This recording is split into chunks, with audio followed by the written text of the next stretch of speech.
వి gold trusted gold buyers మీరు తాకట్టు పెట్టిన బంగారాన్ని విడిపించి ఈ రోజు ఉన్న మార్కెట్ ధరకు కొనబడును. ఈ సిఐ గారిని మీదకి దాడికి వస్తారు. ఇప్పుడు సిఐ గారి మీద దెబ్బ తగిలితే మళ్ళీ మాకే కదండి ఇబ్బంది.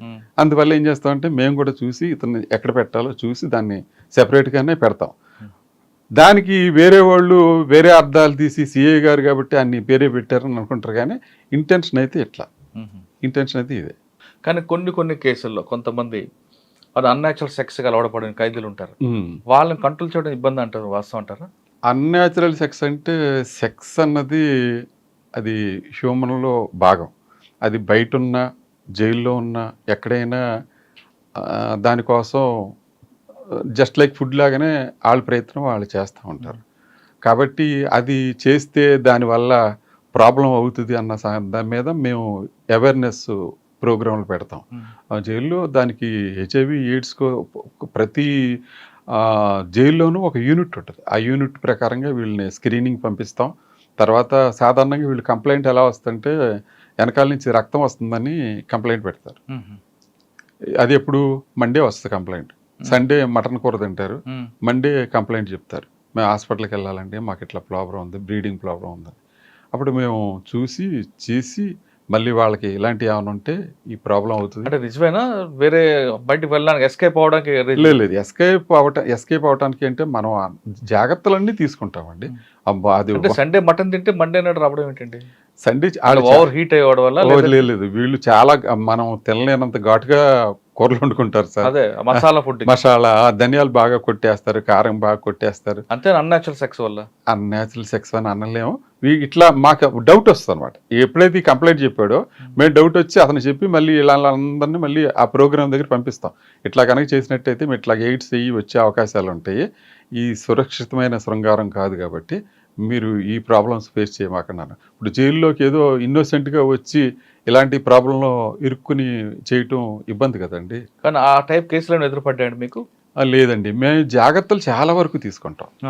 సెక్స్ కేసులు లేదు, విజయవాడలో ఉండగా మేము వీటి మీద ఒక వేరే ప్రోగ్రాం పెట్టాం. అప్పట్లో గవర్నమెంట్ దానికి బడ్జెట్ కూడా ఇచ్చేది, దానికి వేరే ఒక ఆఫీసు, తర్వాత కౌన్సిలింగ్ ఒక కౌన్సిలరు, అతను కౌన్సిలింగ్ చేస్తాడు ఖైదీల్ని. సార్ జైల్లోకి వచ్చిన తర్వాత కొత్తగా అంటే యూటీ ప్రిజనర్స్కి వాళ్ళ బాత్రూమ్ వాళ్ళే కడుక్కోవాలి, వాళ్ళ గిన్నెలు వాళ్ళే తోముకోవాలి అంటారు, వాస్తవం?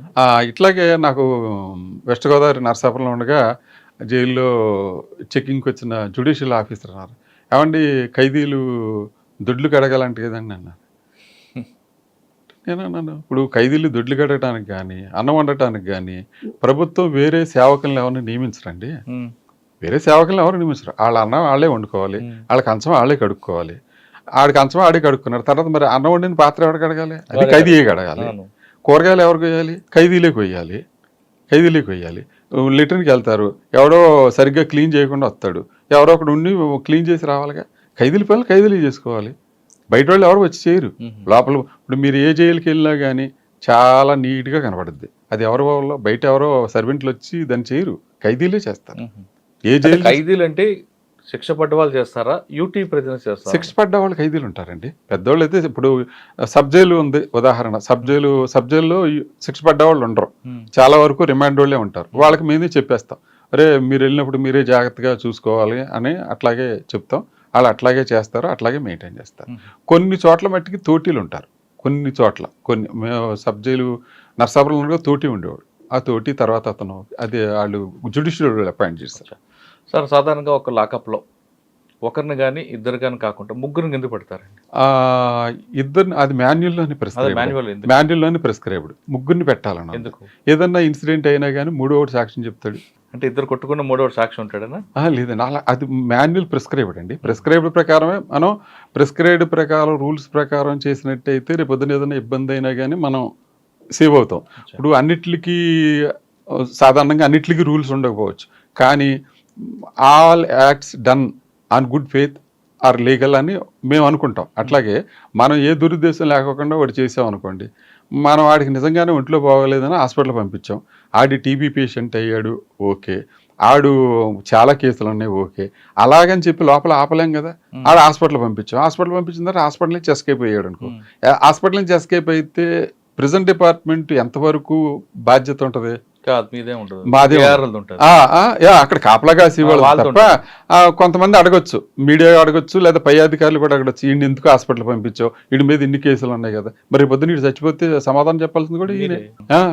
ఇతనే కదా సమాధానం చెప్పాల్సింది.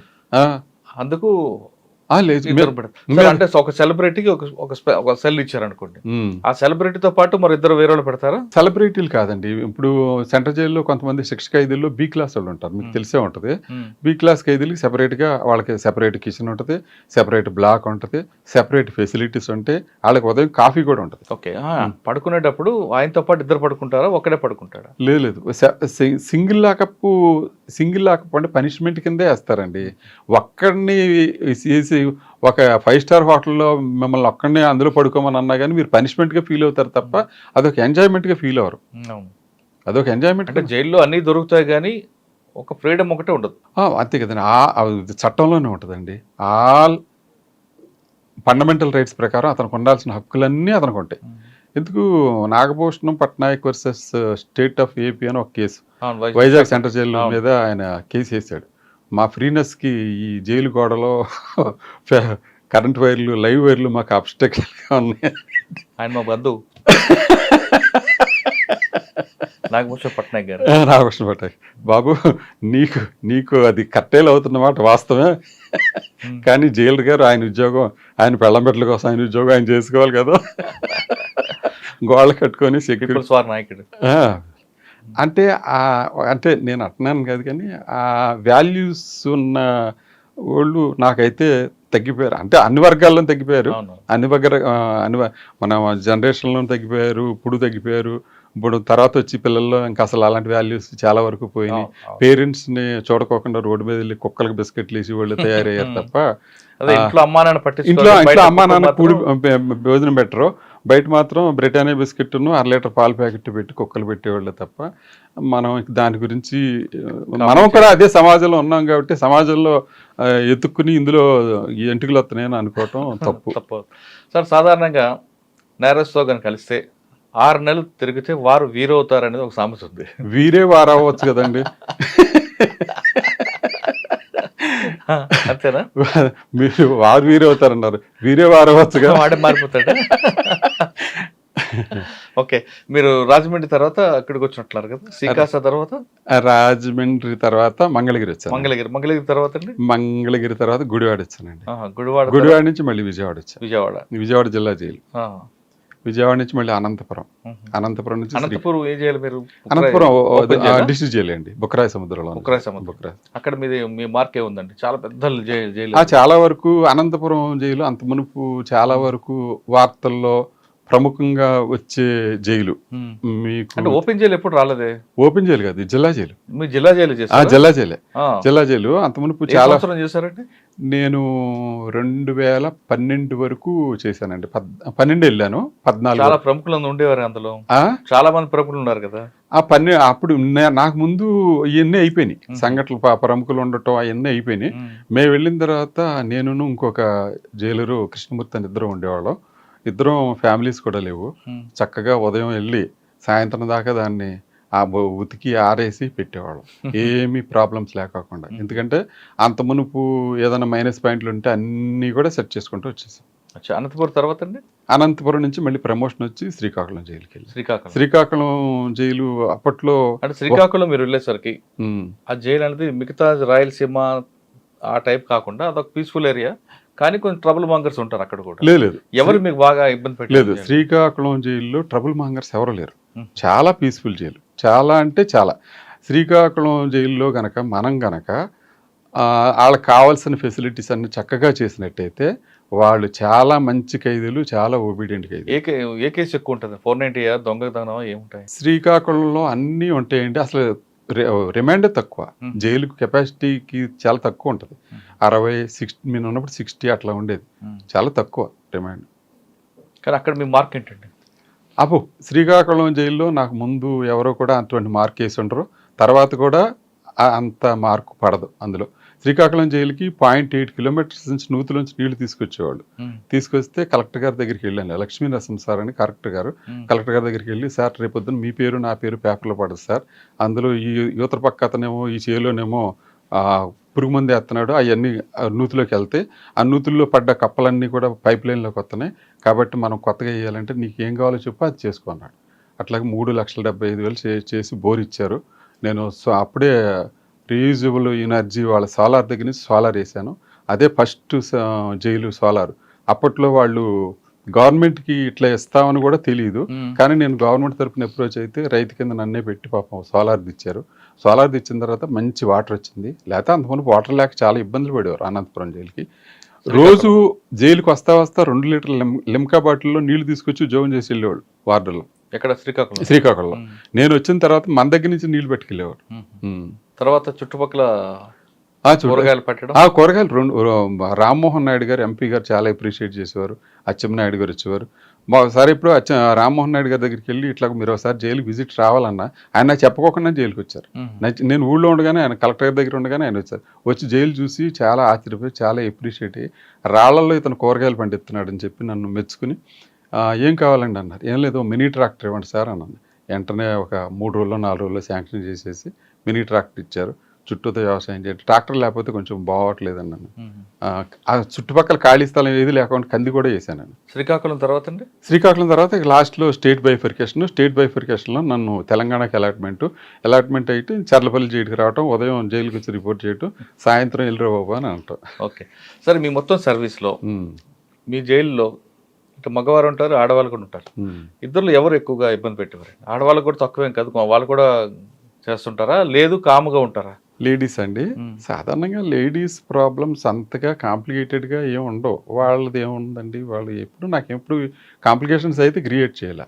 వాళ్ళ రిక్వెస్ట్లు చాలా వరకు మాకు ఇంటర్వ్యూలో వస్తాయి, అది ఏమన్నా ఉంటే చూడండి అట్లా మాట్లాడతారు తప్ప ఇంతవరకు లేడీస్ ఎవరు కాంప్లికేషన్ చేసిన వాళ్ళు ఎవరు కనపడలేదండి నాకు. అనంతరం భర్త భార్య జైల్లో ఉన్నారనుకో, జరుగు జైల్లో, వాళ్ళ పిల్లల్ని కలుసుకునే టైం ఎప్పుడు ఇస్తారండి? ఇస్తారండి, మామూలుగా వారానికి ఒకసారి తీసుకొస్తారు, ములాఖతులు తీసుకొస్తారు. ఇప్పుడు రాజమండ్రి సెంట్రల్ జైలు ఉంది, పక్కన ఫీమేల్ జైలు ఉంటుంది, ఇక్కడేమో స్టేట్ జైలు, ఇదేమో సెంట్రల్ జైలు. అందులోంచి ఇందులోకి వస్తారు, పిల్లలతో మాట్లాడుకోవచ్చు, చేయొచ్చు. కానీ పిల్లలు కూడా పుట్టగానే పిల్లలు పుట్టిన కొన్ని రోజులకి ఆ మహిళ నేరం చేసి జైలుకి వచ్చింది కూడా, పిల్లలు కూడా జైల్లోకి వస్తారు. అవునండి, అప్ టు 5 years వరకు వీళ్ళు ఇక్కడే ఉంటారు కదా, ఇక్కడే ఉంటారు. మరి వాళ్ళ కేర్ తీసుకోవడానికి ఆమె చూస్తారా, అక్కడ లోపల ఏమన్నా వాళ్ళకి సెపరేట్గా? అయ్యో, నిజంగా చెప్పుకోవాలంటే జైలు డిపార్ట్మెంట్ని బాగా డెవలప్ చేయడానికి అందరూ ఆఫీసర్లు, జ్యుడిషియల్ డిపార్ట్మెంట్ చాలా మంచి మంచి సలహాలు ఇచ్చారు. మీరు అడిగిన దానికి ఒక పాయింట్ ఏంటంటే, నేను శ్రీకాకుళం జైల్లో ఉండగా ఒక చంటిపిల్లోడు కనపడ్డారు, ఆడవాళ్ళ దాంట్లో బ్లాక్లో కనపడ్డారు.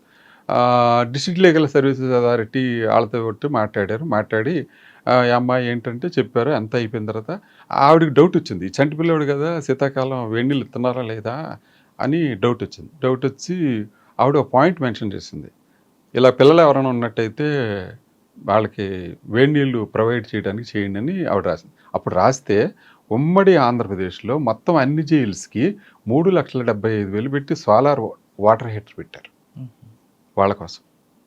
మొత్తం అన్ని జైల్స్కి ఆవిడ ఇచ్చిన సలహా అంత కేర్ తీసుకుంటారు.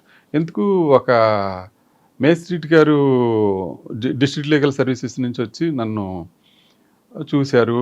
సాధారణంగా మీడియా కానీ కొంతమంది ఎలా ఉంటుందంటే ఏదో క్రిటిసైజ్ చేద్దాం జైలుకి వచ్చి, ఏదన్నా ఫాల్ట్ ఫైండ్ చేద్దాం అన్న ఉద్దేశం మీదే వాళ్ళు ఎంటర్ అవుతారు. నన్ను అడిగారు, ఇది కూడా చూడండి, ల్యాబొరేటరీస్ కూడా చూడండి. ల్యాబొరేటరీస్ నేను ఎందుకు చూడాలని అడిగారు నన్ను. ఎవరు? ఒక డిస్ట్రిక్ట్ లీగల్ సర్వీసెస్. మీరు తప్పకుండా చూడాలండి, చూసి ఆ కండిషన్స్ ఎలా ఉన్నాయో మీరు అందులో రాయండి, తప్పు ఉంటే తప్పు రాయండి, అందులో ఏదైనా మిస్టేక్ ఉంటే మేము సరి చేసుకుంటాం, మీరు రాయండి అన్న. అంటే నన్ను చూడమని, అది మీరు అది కూడా చూడాలండి, కిచెన్ చూడాలి, ముద్దాయిలు చూడాలి, వాళ్ళ బెడ్డింగ్ చూడాలి, వాళ్ళ లివింగ్ కండిషన్స్ చూడాలండి. ఆవిడ అతి కష్టం మీద వచ్చి నేను ఆవిడకి ఛాలెంజ్ చేశా, మీ ఇంట్లో కంట నా ఇంట్లో కంట శుభ్రంగా లేకపోతే నా మీద రిమార్క్ రాయండి. అంత మాట అనగలగాలంటే మన దగ్గర ఎంత ధైర్యం ఉండాలి. వచ్చారు ఆవిడ? వచ్చారు, చూశారు. ఆవిడేం అల్లాక కిచెన్కి వచ్చిన తర్వాత ఇదేంటి అంది. అది పెరుగు మేడం అన్న. పెరిగిస్తారా, మజ్జిగ ఇస్తారనుకుంటా కదా, మజ్జిగ పోస్తారనుకుంటా కదా. లేదు మేడం అని ఇలా తిప్పా ఆవిడ ఎదురుకున్నాను. ఆవిడ పడిపోద్దామని వెనక్కి వెళ్ళింది. పడిపోద్ది మేడం, గట్టిగా ఉంటుంది మేడం ఇది అని చూపించాను. అది అయిపోయిన తర్వాత రైస్ చూసి నో ఈ రైస్ నేను యాక్సెప్ట్ చేయను, దుడ్డు బియ్యం ఈ ఖైదీలు మీరు తింటారండి ఈ ఇంట్లో?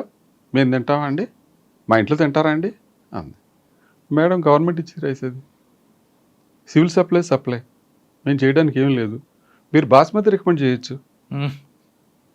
అదేంటి అలా అండి? అవునండి, అప్పుడు కేసీఆర్ గారు వెనకబడిన తర్వాత హాస్టల్కి సన్నబియ్యం రికమెండ్ చేశారు తెలంగాణలో. అవును. మీరు బాస్మతి రికమెండ్ చేస్తే కనీసం సన్నబియ్యం అని వస్తాయి, మీరు రికమెండ్ చేయండి, తప్పే ఉంది అందులో. అట్లాగే మేడం గారు వాటర్ చిన్నపిల్లలకి రావాలని రికమెండ్ చేశారు, 3,75,000 పెట్టి మొత్తం రాష్ట్రం అంతా ఇచ్చారు. 3 లక్షలు ఏమంటారు? మీరు రాయాలంటే రాయండి, రైస్ నచ్చలేదంటే రాయండి. గవర్నమెంట్ సప్లై, సివిల్ సప్లైస్ ఇచ్చిన రైసు, అందులో రాళ్ళు ఉంటే తప్పు, ఇంకేదైనా ఉంటే తప్పు, కానీ అన్నం లావుగా ఉంటే అది సూపరింటెండెంట్ తప్పు ఎలాగవుతుంది? కానీ ఎందుకండి అన్నం ఎక్కువ బయటకు వేస్టేజ్ వచ్చేస్తుంటుంది? అంటే తిన్నక, లేదంటే ఎక్కువైపోయా? లేదండి, అంటే వేస్టేజ్ బయటకు వస్తానా? సాధారణంగా ఇప్పుడు మనం పెళ్ళిళ్ళకి వెళ్తాం, మీరు నేను పెళ్ళికి వెళ్తే చాలా వరకు కుడి చేతి తింటా కానీ మనం ఎడం చేయి అడ్డం పెడతాం, ఇది వేయొద్దు, ఇది వేయొద్దు, ఇది ఏ స్వీట్ వేయొద్దు, ఇది వేయొద్దు అని పెడతాం. అలాగ అందరూ ఫాలో అవుతారా? అందరూ ఫాలో అవ్వరు. భోజనానికి విలువిచ్చి అది ఒక రైతు పండించాడు, అది ఎంతో కష్టపడితేనే కానీ, చెమట ఉడితేనే కానీ ఈ ఇస్త్రీలోకి రాలేదు అన్న భావం ఉన్నవాళ్ళే అట్లా చేస్తారు. వేస్టేజ్ అవ్వకూడదు. నువ్వు ఎంతైనా తినటానికి లిమిట్ ఉండదు, కానీ వేస్టేజ్ అవ్వకూడదుగా. అట్లాంటి మైండ్ సెట్ ఉంటే పర్వాలా, ఆ మైండ్ సెట్ లేనప్పుడు వేస్టేజ్ అంతే. సాధారణంగా యూటీ ప్రిజనర్ కానీ ఎన్ని గ్రాములు రైస్ కేటాయిస్తారండి? ఎన్ని గ్రాముల కూర కానీ, ఎన్ని గ్రాముల మటన్ కానీ, లేదా ఎన్ని గ్రాముల చికెన్ కానీ? పాత స్కేల్ అయితే 1/2 కేజీ కూరగాయలు ఉండేయండి పాత స్కేలు. అలాగే 300 గ్రాములు రైస్ రిమైండ్ వాళ్ళకి ఉండేది. చాలా వరకు అది అంతా సరిపోద్దండి. మీరు అన్నారు చూసారా వేస్టేజ్ బయటకు వెళ్తుందని, దాన్ని బట్టి మీకు అర్థం, అది ఎవరు కూడా ఇన్సఫిషియెంట్గా ఉంటారు. తర్వాత ప్రెజెంట్ ఉన్న రూల్ ప్రకారం ఎన్ని గ్రాములు ఇస్తారండి? 300 గ్రాములు ఇస్తారా? 300 అంటే ఆ 300 గ్రాముల రైస్ లోనే టిఫిన్ కానీ 600 రిమైండ్ వాళ్ళకి, 700 ఏమో శిక్ష పడ్డ ఖైదీలకి. 700 గ్రామ్స్ కన్విట్ పర్ డే. అంటే అందులోనే టిఫిన్, అందులోనే బ్రేక్ఫాస్ట్, అందులోనే లంచ్, డిన్నర్. ఓకే. అందులో దాన్ని ఏం చేస్తారంటే పులిహోర చేయొచ్చు, రవ్వ చేయొచ్చు, లేకపోతే పుల్కాలు చేయొచ్చు. వీటని ఎక్కువగా ఇస్తారు. ఇప్పుడు కొంతమంది షుగర్ ఉంటుంది, షుగర్ ఉన్న పేషెంట్లకి చపాతీ ఇస్తారండి, చపాతీ రాయించుకుంటారు. కొంతమంది జొన్న రొట్టెలే కావాలి నాకు, వంకాయ కూర జొన్న మనకి ఇంకా ఇంప్లిమెంట్ అవ్వలేదండి, ఆ స్కేల్లో తీసుకురాలేదు. మీరు అన్నట్టు అంత బయట సమాజంలో కూడా మిల్లెట్స్ మీద అంత అవగాహన రాలేదు. అలాంటిది ఖైదీలకి కొంతమంది వచ్చారండి, తెలుసో తెలియని నేరం చేసి లోపలికి వచ్చిన తర్వాత నాకు రైస్ వద్దు, చపాతి వద్దు, సర్వపిండి చెక్కలు కావాలి, జొన్న రొట్టె కావాలి, వంకాయ కూర కావాలి, అట్లా ఏమండి. పైగా ఇంకోటి ఏంటంటే జైల్లో సాధారణంగా కూరగాయల్లో కూడా జైల్లో పండించిన కూరగాయలు అనుకోండి, ముందు ఆ కూరగాయలకి ప్రిఫరెన్స్. ఎందుకంటే గవర్నమెంట్కి అదనంగా డబ్బులు పెట్టుకోకుండా లోపల పండిన కూరగాయలే తినాలి. నెక్స్ట్ కాంట్రాక్ట్ దగ్గర సరిపోతే బయట నుంచి తీసుకోవచ్చు. అది సార్ మీరు విజయవాడ జైలు పనిచేశారు, ఇక్కడ సేలం శెట్టి వెంకటరమణ ఎప్పుడైనా ఎదురుపడ్డా? చెప్పండి. ఆయన పేరు చెప్తే భయపడతారని చెప్తాడు. అట్లా ఏముంటదండి, సేలం శెట్టి వెంకటరమణ కూడా నేను మీ ఇంటర్వ్యూ కూడా చూశాను, అతను మాట్లాడిన మాటలు కూడా చూశాను. జైల్లో ఏదైనా జరుగుద్దని చెప్పడం కూడా నేను విన్నాను. ఏం జరుగుద్ది సేలం శెట్టి వెంకటరమణ నాకు తెలుసున్న అతనే, నేను చూశాను, నేను ఫేస్ చేసి విజయవాడ జిల్లా జైల్లో చేశాను. నేను ఉండగానే రిమాండ్కి వచ్చాడు, నేను ఉండగానే రిలీజ్ అయ్యాడు. సార్ మీ సర్వీస్లో మీకు బాగా గుర్తుండిపోయి నాకు సంఘటించాం జైలు, ఈ జైలు నా వల్ల డెవలప్ అయింది, ఈ జైల్లో నేను కొన్ని చేయలేకపోయానని కానీ, లేదు ఈ వ్యక్తి నేను మార్చలేకపోయానని కానీ, లేదా ఇంకొకటి ఈ వ్యక్తి నాకు సర్వీస్లో మర్చిపోలేని విధంగా నన్ను ఇబ్బంది పెట్టాడని కానీ? ఇబ్బంది పెట్టడం అంటే అట్లా ప్రత్యేకంగా మనం వ్యక్తిగతంగా ఫీల్ అవ్వాల్సిన అవసరం అయితే లేదు.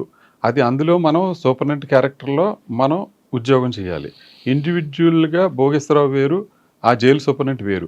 జైలు సూపరింటెండెంట్కి ఏమైతే ఫెసిలిటీస్ ఉన్నాయో, ఏమైతే చట్టం వెసులుబాటు ఇచ్చిందో ఆ ప్రకారం పనిచేసుకుంటూ వెళ్ళటమే. మోర్ దాన్ దట్ అది కనుక దాటినట్టు అయితే మనం చేయగలిగింది ఏం లేదు. అలాగే నాకు సర్వీస్లో బాగా సంతోషాన్ని ఇచ్చిన జైలు శ్రీకాకుళం జైలు. శ్రీకాకుళం జైల్లో నేను పాదం పెట్టేటప్పటికి ఒక రకంగా ఉంది, నేను కాలు బయట పెట్టేటప్పటికి వేరే రకంగా అయింది. కొంతమంది అయితే నన్ను అడిగారు, నీకు రివార్డ్ ఇవ్వలేదు అని. నేను రివార్డు కోసం అయితే నేను పనిచేయలే, నా మానసిక తృప్తి కోసం నేను పనిచేశా. ఈ జైలు అంతకుముందు ఎలా ఉందో నా ముద్ర ఇస్తే ఈ ఫిల్మ్ బై రాజమౌళి అని ముద్రేసి అని ఎలా విడుదల చేస్తాడో అలాగే శ్రీకాకుళం జైలు నుంచి నేను బయటకు వెళ్ళేదాడు నాకు అట్లాగే ఉండాలి. అట్లాగే అన్నీ మార్చా, సర్వం మార్చా. హుదూద్ తుఫాను కూడా నేను ఉండగానే జరిగింది. అచ్చా. ఆ హుదూద్ తుఫాను కూడా శ్రీకాకుళం ఊరంతా చీకట్ల మయం, కానీ ఒక్క శ్రీకాకుళం జైలు మట్టికి ఫ్లడ్ లైట్ల మయం. ఎందుకంటే ఫుల్గా జనరేటర్ పెట్టాం, ఫుల్గా ఆయిల్ తెచ్చుకున్నాం, ఫుల్గా పెట్టాం. మా డిఏజీ గారు ఫోన్ చేసి అడిగారు, భోగేశ్వరరావు ఎలాగా ఏమైనా ఇబ్బంది? ఏం ఇబ్బంది లేదు సార్, ఊరంతా డెంజన్ సార్, ఊరంతా డెంజన్ సార్, మాకు మాత్రం ఏం ప్రాబ్లం లేదు. తెల్లవారుజామున ఒక టేక్ షీట్ పడిపోయి పైప్ లైన్ ఊడిపోయింది. అప్పటికప్పుడు అది మిషనరీ షాప్కి వెళ్ళి ఒక పైప్ తీసుకొచ్చి 2 క్లాంపులు వేసేసి మా తెలివితేటలతో దాన్ని బిగించేసేసి మళ్ళీ రిస్టోర్ చేసేసాం మధ్యాహ్నానికల్లా. సార్ మీరు ములాఖతులు చాలా చూసుంటారు మీ సర్వీస్లో. ఇన్నర్ ములాఖత్ అవ్వచ్చు, అవుటర్ ములాఖత్. ములాఖతులు ఎవరికి ఇన్నర్ ఇస్తారు, ఎవరికి అవుటర్ ఇస్తారండి? ఇప్పుడు అసలు ములాఖతులు విధానమే మారిపోయింది చాలా వరకు. ఇప్పుడు మీరు అనుకున్నట్టు అనంతపురం జైలు ఉంది, అనంతపురం జైల్లో గ్లాస్కి అవతల గ్లాస్కి అవతల ఫోన్ అటు ఫోన్ ఇటు. ఎందుకంటే ఆ తీగల్లోంచి కూడా ఏమన్నా మన ఐటమ్స్ వెళ్ళిపోతాయని అద్దాల్లో పెట్టేసి అటు ఫోన్ ఇటు ఫోన్ పెట్టాను. కానీ కొన్ని ఇన్నర్ ములాఖతులు ఉంటాయి కదండి. ఇన్నర్ ములాఖత్ అంటే ఇప్పుడు లీగల్ ములాఖత్ ఉంది, లీగల్ ములాఖత్ ఇన్నర్లో పిలుస్తారు, అతను పిలుస్తారు, సంతకం పెట్టిస్తారు. కానీ చాలా ములాఖతులు చూస్తుంటారు. కానీ ఒక ప్యాథటిక్ కేసు అని గుర్తుందండి. పిల్లలు ఏడుస్తుంటారు, భార్య వచ్చి భర్త కోసం ఏడుస్తుంది, అమ్మ వచ్చి కొడుకు కోసం ఏడుస్తుంటుంది. చాలా నేను కొన్ని జైలు చూసినప్పుడు చాలా బాధ అనిపిస్తుంటుంది. వాళ్ళు తెలుసో తెలియని నేరం చేసి లోపలికి వస్తాడు, ఆ కుటుంబం చిన్నాభిన్నం అయిపోతుంటుంది. నాన్న ఎప్పుడు వస్తాడని పిల్లలు అడుగుతుంటారు. బాబుని చూడగానే ఆయన కూడా జైలు. మీరన్నట్టు ఇవన్నీ మాకు కనపడతాను అంటే భార్య వస్తూ ఉంటుంది, ఏం చేస్తుంది ఇప్పుడు ఆ అమ్మాయికి ఇంటి దగ్గర ఏం ఫ్లాట్ ఉండదు, వచ్చేటప్పుడు ఈడేమో ఏటీఎం కార్డు ఇవ్వడో, ఈడొచ్చి జైల్లో కూర్చుంటాడు. ఆ అమ్మాయి ఇంటర్వ్యూకి వస్తే ఎక్కడ సంపాదించి వీడికి అరటిపళ్ళు బ్రెడ్ తీసుకురావాలి, ఎక్కడ ట్రావెలింగ్ ఖర్చులు పెట్టుకుని ఇతన్ని పలకరించాలి, ఇలాంటి సిచ్యువేషన్ అన్నీ మా కళ్ళెదురకుండా జరుగుతాయి. మనం అందులో చేయగలిగింది ఏమీ లేదు. కానీ కొంతమంది లోపలికి వచ్చి పశ్చాత్తపడి ఇప్పుడు ఫ్యామిలీ కోసం ఏడుస్తుంటారు కదా, అటువంటి వాళ్ళు చూసారు? అది చెప్తూ ఉంటారు, మాతో మాట్లాడుతూ ఉంటారు, ఇట్లా పొరపాటు జరిగింది అని అంటారు. చట్టంలో కూడా గుడివాడ జైల్లో ఉండగా ఒక అతను 498లో వచ్చాడు. 498లో వచ్చిన తర్వాత మళ్ళీ రెండోసారి ఎంసీకి వచ్చాడు, మెయింటెనెన్స్ కేసులో వచ్చాడు. రెండో కేసులో వచ్చిన తర్వాత నేను శ్రద్ధ పెట్టి అతన్ని పిలిచి, ఏంటి యశోబు ఈ కేసు ఎంతకాలం అని ఇలా తిరుగుతావు, నువ్వు బయటకు వెళ్తే పని చేసుకుంటావు కదంటే, ఏం చేయనండి మా నాన్నోళ్ళు వాళ్ళు ఒప్పుకోవట్లేదండి అన్నాడు. నన్ను మాట్లాడమంటే నేను మాట్లాడతాను అన్న, మాట్లాడండి అన్నాడు. నేను మేజిస్ట్రేట్ గారిని కలవడానికి వెళ్తే ఈ భార్య తాలూకు పేరెంట్స్ అక్కడ నుంచి ఉన్నారు. నాకు తెలీదు వాళ్ళ పేరెంట్స్ అని. నేను వెళ్తుంటే ఆయనే సూపరింటెండెంట్ గారు, వీళ్ళ దగ్గరే యేసుబాబు జైల్లో ఉన్నాడని అనుకున్నాను. అంటే నేను తిరిగి వచ్చేటప్పుడు నమస్కారం పెట్టారు వాళ్ళు. అమ్మాయి ఏంటి ఇలాగండి యేసుబాబు అండి. సరే అయితే ఓ పని చేస్తారా, నేను మాట్లాడతాను, మీరు వస్తారంటే మీరు మాట్లాడండి అయ్యారు, మాకు పిల్ల కాపురం పాడైపోయిందని మాకు బాధగా ఉందని. అప్పుడు వీళ్ళ లాయర్ని, యేసుబాబు లాయర్ని పిలిచి అడిగా, ఏమయ్యా ఏంటి వాళ్ళు వచ్చేలాగా ఉన్నారు, రాజీకి వచ్చేలాగా ఉన్నారు, మనం మాట్లాడేది. వాళ్ళు కలిసి కాపురం చేసుకోవడానిక, మేము రాత్రనక పగలనక కష్టపడి పనిచేసి నల్లకోట వేసుకుందాం. ఎవరు? లాయర్. అడ్వకేట్ అన్నాడు. వాళ్ళు కలిసి కాపురం చేసుకోవడానిక, మేము రాత్రనక పగలనక కష్టపడి నల్లకోట వేసుకుందాం అన్నాడు. ఏంటండి ఆ మాట? నాతో ఫ్రెండ్లీగానే ఉంటాడు, నాతో కాఫీ తాగేవాళ్ళు, అట్లా మాట్లాడు. ఇది జీవితం అండి, ప్రాక్టీస్ కాదు, జీవితం అది అని అన్న. తర్వాత వాళ్ళిద్దరు కలిశారు. తర్వాత వాళ్ళకి పిల్లోడు పుట్టాడు. పిల్లోడు పుట్టిన తర్వాత ఈ యేసుబాబు తండ్రి పిల్లోడిని ఎత్తుకుని మెడలో బంగారు చైన్ వేసుకుని తీసుకుని నా దగ్గరికి వచ్చాడు.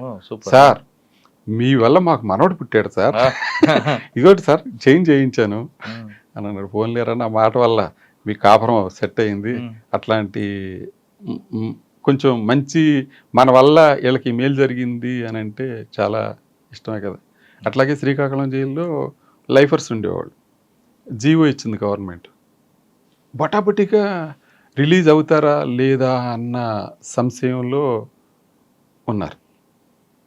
ఉంటే నేను వాళ్ళ రికార్డ్ అంతా వెరిఫై చేస్తే 1 or 2 రికార్డులో మిస్టేక్స్ కనపడి వైజాగ్ సెంట్రల్ జైలుకి రాశా. క్లారిఫికేషన్ తీసుకుని వాళ్ళకి చేసి నేను ఎంతవరకు అయితే మ్యాక్సిమం రెమిషన్ ఇవ్వచ్చో అంత మ్యాక్సిమం రెమిషన్ ఇచ్చేసి డీజీ గారికి కూడా మీరు కూడా మ్యాక్సిమం రెమిషన్ ఇవ్వండి అని నేను రాశాను. రాస్తే డీజీ గారు నన్ను క్లారిఫికేషన్ అడిగారు. ఏంటి భోగేశ్వరరావు అందరికీ రెమిషన్ ఎట్లాగా యూనిఫారంగా ఎట్లా ఇస్తారు అని అంటే అందరూ మంచివాళ్ళేనండి. వాళ్ళందరూ బాగా చేయబట్టే నేను రోజుకి 2,000 రూపాయల కూరగాయలు నేను జైలు డిపార్ట్మెంట్ తరఫున అమ్ముతున్నా, వాళ్ళందరూ పనిచేస్తున్నారు కాబట్టి. అలా కాదు, కొంతమంది బాగా చేసేవాళ్ళు నా దగ్గర అట్లాంటి వాళ్ళు ఎవరు లేరండి. మీరు కూడా అడుగుతున్నారు చాలా వరకు, ఏమన్నా ముద్దాయి మిమ్మల్ని ఇబ్బంది పెట్టాడా, ఏమన్నా ట్రబుల్ పడ్డారా. మనం చాలా వరకు మనం నిజాయితీగా నిబద్ధతగా పార్షియాలిటీ లేకుండా ఉద్యోగం చేస్తే 10 మందిలో ఒక 8 మంది అన్నా ట్రబుల్ పెట్టాలని మాత్రం ప్రయత్నం చేయరు. అవును, ఇద్దరు ఉంటారు, ఎక్కడే ఉంటారు. 1 or 2 అన్నది అదే, అది అన్అవాయిడబుల్, దాన్ని మనం పట్టించుకోకర్లా. అప్పుడు ఈ ఇద్దరికి కూడా 8 మందే సమాధానం చెప్తారు. ఇలాంటి వాడు కనుక మనకు లేకపోయినట్టయితే ఈ వ్యవస్థ భ్రష్టు పట్టిపోద్దురా అని అందులో ఆ ఇద్దరిని ఈ 8 మంది చెప్పగలుగుతారు. సార్ రెమిషన్ ఎలాగిస్తారండి అసలు? రెమిషన్కి రూల్స్ ఉన్నాయి సార్. రూల్స్ ప్రకారంగా కిచెన్లో పనిచేసే వాళ్ళకి ఒక రెమిషను, బయట క్లీనింగ్ చేసే వాళ్ళకి ఒక రెమిషను, గార్డెన్లో పనిచేసే వాళ్ళకి ఒక రెమిషను, అట్లా ప్రిస్క్రైబ్ స్కేల్ ఉంటుంది. ఆ స్కేల్ ప్రకారం ఇస్తారు. ఏదైనా రెమిషన్ 1/3 ఆఫ్ ది సెంటెన్స్ మాత్రం మించకూడదు. సపోజ్ 3 సంవత్సరాల శిక్ష ఉందనుకోండి, 1 year కంటే మించకూడదు అట్లా. కానీ జైల్లో పనిచేసిన ఫ్యాక్టరీలో కానీ లేదంటే మీరు చెప్తున్న వ్యవసాయంలో కానీ ఒక ఖైదీ పనిచేస్తాడు అనుకోండి, రోజుకి అతనికి ఎంత ఇస్తారు వేతనం? వేతనం అప్పట్లో తక్కువే ఉండేదండి. అదే రోజు రోజుకి మారిపోతూ ఉంటుంది.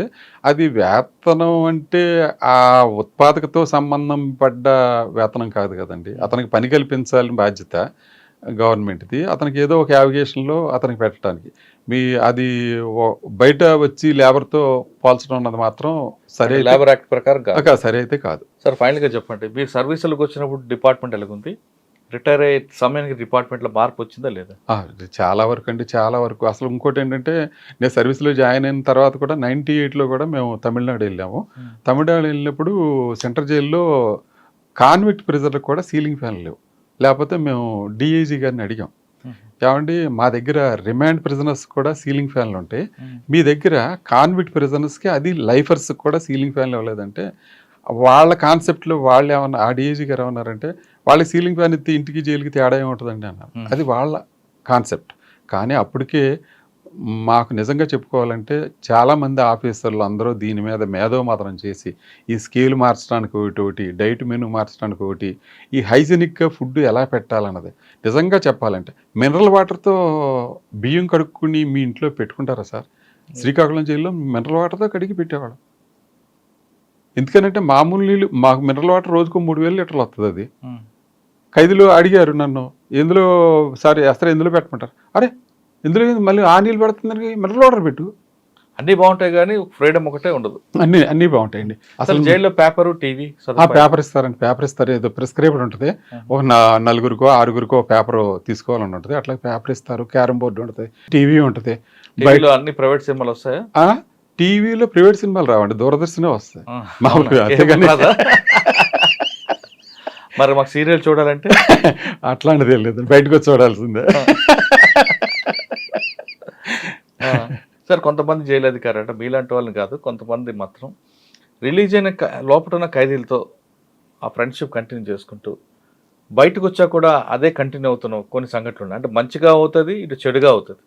మంచిగా అయిన వాళ్ళు వీళ్ళ కుటుంబాల్లో ఫంక్షన్కి రావచ్చు, లేదు చెడుగా ఉన్న వాళ్ళు బయటకు వచ్చి నాకు జైలు సూపర్, నాకు ఫ్రెండ్ అంటూ మీకు బెయిల్ ఇప్పిస్తానో, లేదు జైల్లో బాగా చూసుకుంటానో ఒక మరో రకంగా ప్రలోభాలకు గురి చేస్తూ ఒక క్రైమ్ చేస్తుంటారు. ఇప్పుడు మీరు చెప్పిన మాటలోనే సమాధానం ఉంది. ఏంటంటే అలా ప్రలోభాలు చేస్తే రేపు పొద్దున్న రిస్క్ ఎవరికే?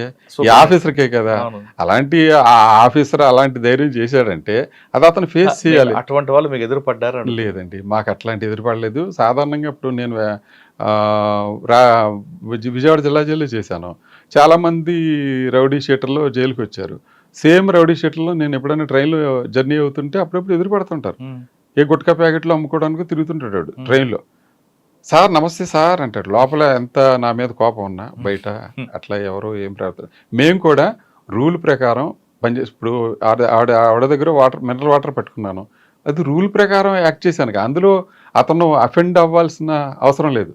నా ఒంటి మీద యూనిఫారం ఇచ్చి నాకు జీతం ఇచ్చి నా పెళ్ళం బిడ్డలు పోషించుకుని డబ్బులు నాకు వస్తున్నప్పుడు నా ఉద్యోగం నేను చేయాలి కదా. దానికి అతను ఫీల్ అవ్వాల్సిందే ఉంది. సార్ ఫైనల్గా చెప్పండి, ఈ డిపార్ట్మెంట్ రావాలనుకున్న వాళ్ళకి మీరు ఇచ్చే మెసేజ్ ఏంటి? బాగా ఒక మోటివ్ తోటి వచ్చి ముద్దాయిలకు మార్చుకోవాలి. ఈ సమాజంలో మనకు కూడా బాధ్యత ఉంది. ఈ సమాజంలో మార్చి ఆ సమాజంలో ఏదైనా డీవియంట్ బిహేవియర్ అయిన వాళ్ళని వాళ్ళు మార్చే అవకాశం ఉంది అని అనుకుంటే ఇందులోకి వచ్చి చేయొచ్చు. బయట మిగతా డిపార్ట్మెంట్ లాగా పొలిటికల్ ప్రెషర్ అయితే మా మీద ఏం ఉండదు. ఎందుకంటే మేము జ్యుడిషియరీ కింద పనిచేస్తాం కాబట్టి ఏ పొలిటికల్ లీడర్ కూడా మమ్మల్ని ఎవరో డిక్టేట్ చేయరు. ఎవరైనా ఫోన్ చేసినా కానీ మా రూల్ ఇంతే, బెయిల్ వస్తే వదిలిపెడతాం, మీరు అడ్మిషన్ రావాలంటే అడ్మిషన్ రావాల్సిందే లోపలికి, అంతేగాని ఇంటికాడ ఉండి అడ్మిషన్ తీసుకోమంటే కుదరదు. ఎదురుకుండా నిలబడాల్సిందే, ఎదురుకుండా చెక్ చేయాల్సిందే, అందరితో పాటు ఖైదీలతో పాటు నిలబడాల్సిందే. అందులో సార్ బెయిల్ 6 తర్వాత వచ్చింది అనుకోండి, ఏం చేస్తారండి? అప్పటికే మీరు సాయంత్రం 6 తర్వాత లాకప్ అయిపోయిన తర్వాత చేయరండి. సూర్యాస్తం తర్వాత లాకప్ క్లోజ్ కదా మీ రూల్ ప్రకారం. కానీ 6 గంటల బెయిల్ వచ్చింది అనుకోండి, బెయిల్ పేపర్ మీ చేతికి వచ్చాయి, తర్వాత వస్తే చేయరు. మర్నాడు ఉదయం కొన్ని స్పెషల్ ఖైదీలకి స్పెషల్ ఖైదీలకు కూడా ఎవరికి చేయడానికి లేదని అక్కడ రికార్డ్ అయిపోతుంది. సాయంత్రం 572 లాకప్ అని ఉందనుకోండి, 572 రాత్రి అతను నైట్ డ్యూటీ వాళ్ళకి అప్పచెప్పేస్తాం. లాకప్ చేస్తారు. ఆ లాక్